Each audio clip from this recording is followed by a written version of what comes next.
नमस्कार। मैं हूं अंजू पंकज। बहुत बहुत स्वागत है आप सबका। एक तरफ तो इंडी गठबंधन में बैठकों का दौर चल रहा है, लेकिन दूसरी तरफ इंडी गठबंधन को टाटा बाय बाय कह चुकी आम आदमी पार्टी में सन्नाटा पसरा हुआ है। आजकल उनका एक भी नेता प्रेस कॉन्फ्रेंस करके केजरीवाल की सेहत को लेकर किसी भी तरह की बात करता नजर नहीं आता है। पिछले 4-5 दिन का रिकॉर्ड उठाकर देख लीजिए, आम आदमी पार्टी के नेताओं ने शायद एक भी प्रेस कॉन्फ्रेंस नहीं की। अब सवाल ये उठता है कि आखिर इतना सन्नाटा किस लिए? क्यों आम आदमी पार्टी के नेता एक भी प्रेस कॉन्फ्रेंस नहीं कर रहे हैं? क्यों अब किसी भी नेता को, चाहे वो सौरभ भारद्वाज हो, आतिशी मारलेना हो या आम आदमी पार्टी की प्रवक्ता प्रियंका कक्कड़ हो, किसी को भी अरविंद केजरीवाल की सेहत को लेकर कोई चिंता ही नहीं है। बिना कूलर के तिहाड़ जेल में अरविंद केजरीवाल रह रहे हैं, इसको लेकर भी कोई बयान नहीं आ रहा है। आजकल सबके सब खामोश हैं। ले देकर शनिवार को प्रेस कॉन्फ्रेंस की थी संजय सिंह ने, आम आदमी पार्टी के राज्यसभा सांसद, लेकिन उन्होंने मोदी सरकार को टारगेट करने के लिए प्रेस कॉन्फ्रेंस की थी। उनका दावा था कि एनडीए का ये गठबंधन जो है, इसकी सरकार बहुत लंबे समय तक नहीं चलेगी। लेकिन उस प्रेस कॉन्फ्रेंस में उन्होंने अरविंद केजरीवाल को लेकर एक भी शब्द नहीं कहा। किस हाल में है तिहाड़ जेल में, कैसी उनकी सेहत है, वेट कम हुआ है या बढ़ा है, घर का खाना खा रहे हैं या नहीं खा रहे हैं, दवाइयां टाइम पर मिल रही हैं या नहीं मिल रही हैं, इंसुलिन मिला या नहीं मिला, इसको लेकर एक भी टीका टिप्पणी नहीं की। तो आम आदमी पार्टी के नेता क्या अरविंद केजरीवाल के बारे में कुछ भी कहने से बच रहे हैं? क्या एक स्ट्रेटेजी के तहत आम आदमी पार्टी के नेताओं ने अपनी प्रेस कॉन्फ्रेंसेस पर ब्रेक लगा दिया है?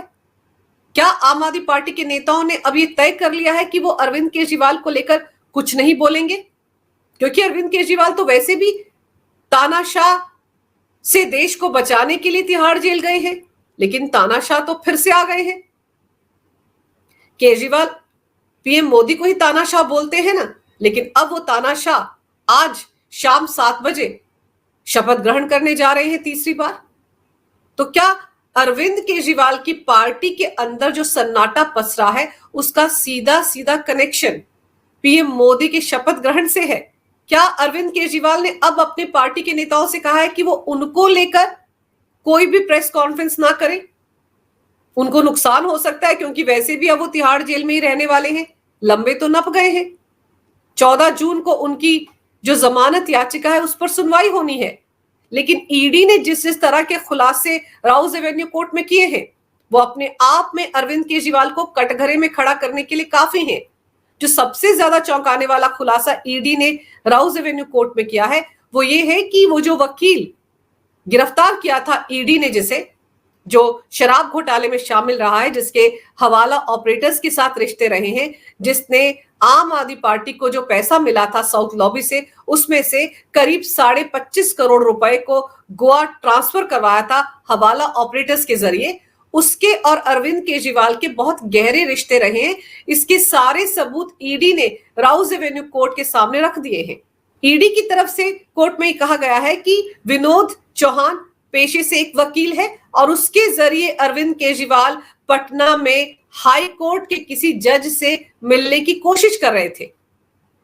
आपको याद होगा, इससे पहले भी ईडी ने जब सप्लीमेंट्री चार्जशीट दायर की थी के कविता के खिलाफ, चरणप्रीत सिंह के खिलाफ, तो विनोद चौहान का नाम भी उस सप्लीमेंट्री चार्जशीट में था। तब ईडी ने कहा था कि उन्हें विनोद चौहान के फोन से जो चैट्स मिले हैं, एसएमएस मिले हैं और सिग्नल ऐप पर जो दोनों के बीच बातचीत हुई है, और उसी चैट के दौरान ये पता चला था कि दोनों किसी जज से मिलने के बारे में बात कर रहे हैं। हालांकि उस वक्त ईडी ने कोर्ट से कहा था कि शायद इस बात का शराब घोटाले से कोई लेना देना नहीं है, लेकिन ये बात ये साबित करती है कि अरविंद केजरीवाल और विनोद चौहान के बीच काफी गहरी दोस्ती थी। लेकिन अब ईडी ने खुलासा किया है कि अरविंद केजरीवाल विनोद चौहान के जरिए पटना हाईकोर्ट के किसी जज से मिलने की कोशिश कर रहे थे। अब सवाल ये उठता है कि आखिर अरविंद केजरीवाल को पटना हाईकोर्ट के जज से क्या काम था? किस लिए मिलना चाहते थे? क्या वो जुडिशरी को किसी ना किसी तरीके से प्रभावित करने की कोशिश कर रहे थे? क्या किसी केस के सिलसिले में वो पटना हाईकोर्ट के जज से मिलना चाहते थे? ईडी का कहना है कि विनोद चौहान की अरविंद केजरीवाल के साथ ऐसी दोस्ती है कि दिल्ली जल बोर्ड में बहुत सारे अधिकारियों की ट्रांसफर पोस्टिंग करवाने के लिए अरविंद केजरीवाल से कहता था विनोद चौहान, यानी कि अपने लोगों की ट्रांसफर पोस्टिंग करवाने के लिए विनोद चौहान अरविंद केजरीवाल की मदद लेता था। और ये सारा खुलासा हो रहा है वो जो दोनों के बीच चैट हुई है, इससे पता चलता है कि दोनों के बीच काफी गहरे रिश्ते थे।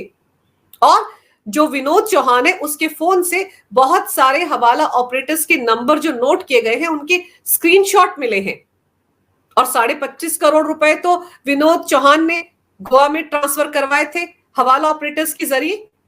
तो अरविंद केजरीवाल को ये लग रहा था कि वो ईडी को गुमराह कर लेंगे, क्योंकि उन्होंने अपने 2021-22 के आईफोन के बारे में ईडी से ये कहा था कि वो फोन कहां चला गया उनको पता ही नहीं है, क्योंकि उन्होंने वो फोन जो बहुत अहम एविडेंस था शराब घोटाले में ईडी के लिए, उसको डिस्ट्रॉय कर दिया। और दूसरा आईफोन जो अभी वो यूज कर रहे थे उसका पासवर्ड वो ईडी को नहीं दे रहे थे। तो अरविंद केजरीवाल को लगा था कि अगर वो अपने फोन का पासवर्ड ईडी को नहीं देंगे तो उनको पता ही नहीं चल पाएगा कि किसके साथ वो संपर्क में थे। लेकिन ईडी ने अरविंद केजरीवाल की इसी साजिश को बेनकाब कर दिया। अब ईडी के पास विनोद चौहान के फोन में अरविंद केजरीवाल के साथ जो एसएमएस पर बात हुई थी, सिग्नल ऐप पर बात हुई थी, व्हाट्सएप पर बात हुई थी, उसके सारे डिजिटल मौजूद हैं। और उन्हीं से पता चलता है कि दोनों के बीच कैसा गहरा रिश्ता था। ईडी ने इस बात का भी खुलासा किया है कि साउथ लॉबी के एक शराब कारोबारी अभिषेक बोनापल्ली से भी विनोद चौहान के रिश्ते थे। वो अभिषेक बोनापल्ली से मिला था और उसके बाद ही ये तय हुआ था कि 25.5 करोड़ रुपए विनोद चौहान आम आदमी पार्टी के लिए हवाला ऑपरेटर्स के जरिए गोवा में ट्रांसफर करवाएगा।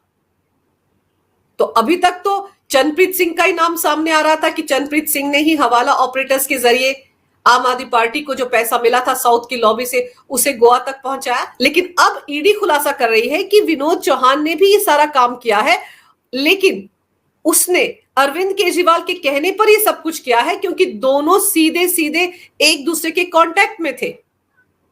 विनोद चौहान का फोन जो है उसमें जो डिजिटल सबूत मौजूद है वो ये बात एस्टेब्लिश करते हैं कि अरविंद केजरीवाल के साथ लगातार संपर्क में रहता था विनोद चौहान, और कब कहां पैसा कैसे पहुंचाना है ये सब कुछ वो अरविंद केजरीवाल के कहने पर तय करता था। इसलिए ईडी ने राउज एवेन्यू कोर्ट में कहा कि अपराध से हुई इस आय में अरविंद केजरीवाल का सबसे बड़ा हिस्सा रहा है, वो इस पूरे खेल में शामिल रहे हैं। और फिर अरविंद केजरीवाल ने ईडी से कहा था कि विजय नायर, आतिशी मारलेना और सौरभ भारद्वाज को रिपोर्ट करता था, उनको रिपोर्ट नहीं करता था। लेकिन अरविंद केजरीवाल के एक और पीए अक्षय मल्होत्रा ने बताया है कि विजय नायर अरविंद केजरीवाल को रिपोर्ट करता था, मनीष सिसोदिया को रिपोर्ट करता था और आतिशी मारलेना को रिपोर्ट करता था।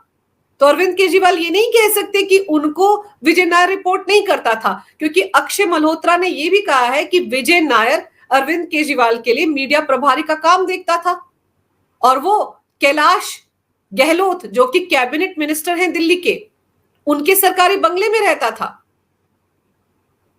एक सरकारी बंगला जो कैबिनेट मिनिस्टर को अलॉट हुआ है उसमें एक मीडिया प्रभारी रहे पार्टी का, क्या ये बात किसी के गले उतरती है? और वो बंगला जो है वो अरविंद केजरीवाल के बंगले के बिल्कुल पास है, यानी कि अरविंद केजरीवाल के कहने पर ही कैलाश गहलोत के सरकारी बंगले को विजय नायर को दिया गया था। लेकिन अक्षय मल्होत्रा ने एक और खुलासा किया। उनका कहना था कि विजय नायर वैसे तो ज्यादातर समय अरविंद केजरीवाल के बंगले में ही पाया जाता था। इससे पता चलता है कि दोनों के बीच कितने गहरे रिश्ते थे। साउथ लॉबी से पैसा कैसे लेना है, कहां देना है, किससे लेना है, ये सब कुछ विजय नायर संभालता था।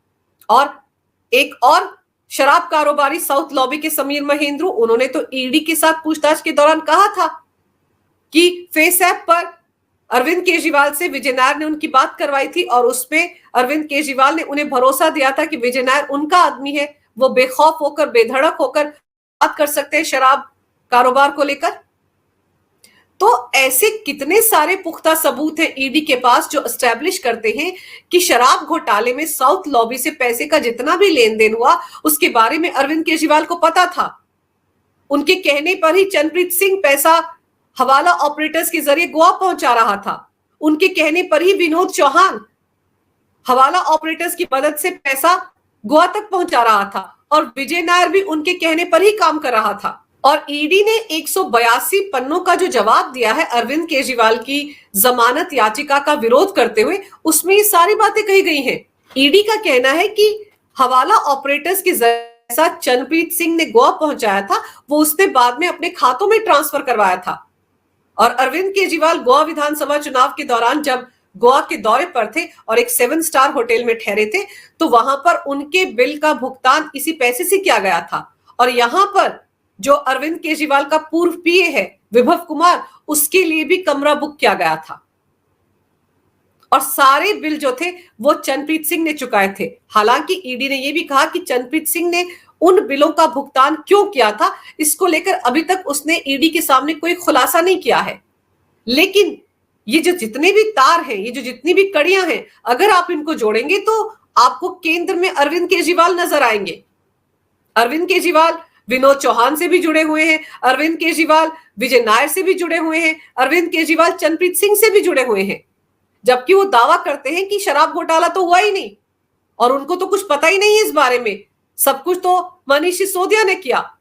लेकिन चरणप्रीत सिंह, विनोद चौहान और फिर विजय नायर, इन सब के सीधे सीधे कनेक्शन जो है वो अरविंद केजरीवाल से जुड़ते हैं। आपको याद होगा जब पिछले साल अक्टूबर महीने में मनीष सिसोदिया की जमानत याचिका सुप्रीम कोर्ट में खारिज हुई थी, उस वक्त भी सिसोदिया के वकील ने कोर्ट से कहा था कि ये फैसला जो है उन्होंने अकेले नहीं लिया था, सामूहिक तौर पर यह फैसला लिया गया था। उसमें भी सिसोदिया की तरफ से सीधे सीधे इशारा किया गया था कि अरविंद केजरीवाल भी इस फैसले में शामिल रहे हैं। लेकिन अरविंद केजरीवाल ने तो बाद में बड़ी सफाई के साथ पूरे मामले से कन्नी काट ली। लेकिन ईडी ने जो डिजिटल सबूत इकट्ठा किए हैं वो अरविंद केजरीवाल के गले की फांस बन गए हैं। अरविंद केजरीवाल को इन सारे सवालों का जवाब देना पड़ेगा कि आखिर विनोद चौहान के साथ वो पटना हाईकोर्ट के किस जज से मुलाकात करने की कोशिश कर रहे थे और मकसद क्या था। 25.5 करोड़ रुपए जो विनोद चौहान ने हवाला ऑपरेटर्स के जरिए गोवा में ट्रांसफर करवाए, वो पैसे आखिर आए कहां से, उसका सोर्स क्या था, ये तो विनोद चौहान ने बताया होगा ईडी की टीम को। और विजय नायर जो इतने दिन से तिहाड़ जेल में बंद है, वो भी तो ईडी की टीम को पूछताछ के दौरान अहम जानकारियां दे रहा है। आखिर कब तक वो सारी जानकारी छिपाएगा। तो जो सप्लीमेंट्री चार्जशीट ईडी ने अरविंद केजरीवाल के खिलाफ कोर्ट में दायर की है, उसमें भी इन सब बातों का खुलासा किया गया है। लेकिन पुख्ता तौर पर और कितने सारे सबूत अरविंद केजरीवाल के खिलाफ ईडी के पास है, उनका खुलासा तो तभी होगा जब सप्लीमेंट्री चार्जशीट पर संज्ञान लेने के बाद सुनवाई होगी। और अरविंद केजरीवाल की दिक्कत यह है कि वो आम आदमी पार्टी के संयोजक भी हैं और आम आदमी पार्टी को भी सप्लीमेंट्री चार्जशीट में आरोपी बनाया गया है, तो उसमें भी फंसेंगे अरविंद केजरीवाल ही। एक तरफ ईडी कह रही है कि शराब घोटाले के मास्टरमाइंड अरविंद केजरीवाल हैं, नई आबकारी पॉलिसी उनका ब्रेन चाइल्ड थी, और दूसरी तरफ आम आदमी पार्टी भी आपराधिक मामले में आरोपी है। तो तीनों जगहों पर अरविंद केजरीवाल ही फंसने वाले हैं। और ईडी ने राउज एवेन्यू कोर्ट में यह भी कहा कि जब अरविंद केजरीवाल को सुप्रीम कोर्ट से 21 दिन की अंतरिम जमानत मिली थी, तो कोर्ट ने उन पर कुछ शर्तें लगाई थी।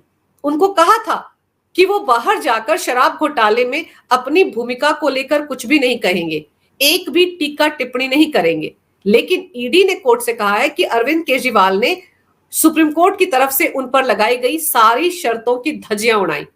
उन्होंने टीवी चैनल्स को इंटरव्यू दिए, उन्होंने रोड शो किए, रैलियां की, और हर जगह उन्होंने यही कहा कि शराब घोटाले से उनका कोई लेना देना नहीं है, उनकी कोई भूमिका नहीं है, उनके खिलाफ ईडी के पास पुख्ता सबूत ही नहीं है।